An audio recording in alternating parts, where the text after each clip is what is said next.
বর্তমান সময়ে pizza, burger, fried chicken, meat box ইত্যাদি ফাস্ট ফুড বা জাঙ্ক ফুডের পপুলারিটি খুব বেশি। তার সাথে পাল্লা দিয়ে আমাদের ট্র্যাডিশনাল স্ন্যাক্স যেমন সিঙ্গারা, সমোসা তাদের অস্তিত্ব টিকিয়ে রেখেছে মাত্র।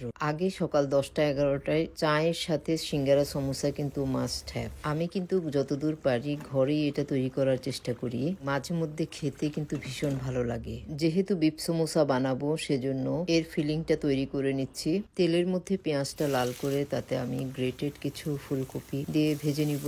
ভালোভাবে ভাজা হয়ে গেলে আমি সুন্দর করে চারপাশে সরিয়ে রেখে মাঝখানে আরেকটু তেল দিয়ে পেঁয়াজ দিয়ে দিলাম।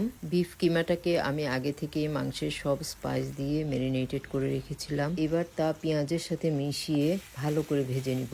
কিমাটা সম্পূর্ণ ভাজা হয়ে গেলে গ্রেটেড ফুলকপি ভাজাটা কিমার সাথে ভালোভাবে মিশিয়ে গরম মশলা পাউডার দিয়ে নামিয়ে ফেলবো।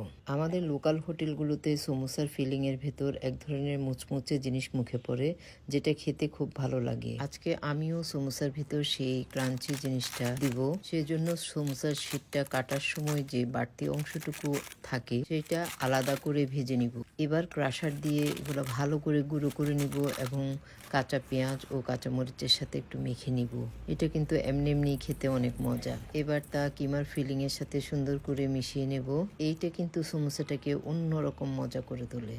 এখন পুরগুলো ভরে ভরে আমি সমোসা তৈরি করে ফেলবো। কিছু সমোসা আমি এয়ারটাইট বক্সে ফ্রোজেন করে রাখবো আর বাকিগুলো ভেজে নিচ্ছি। ভাজাটাও খুব সুন্দর করে আস্তে আস্তে করে করতে হবে। এই যে আমি ভাজলাম, খুব সুন্দর একটা কালার আসছে আর ভাজাটাও বেশ সুন্দর হয়েছে। এতটাই ক্রিস্পি হয় আর খেতেও কিন্তু ভীষণ মজা আসলে। আমার ইশায়া বিফ সমোসাটা খেতে আসলে খুব পছন্দ করে আর ওর এক্সপ্রেশনটা দেখতেও আমার খুব ভালো লাগে।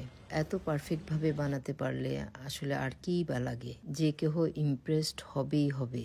সো বানিয়ে ফেলুন আর গরম গরম এর স্বাদ নিন। আল্লাহ হাফিজ।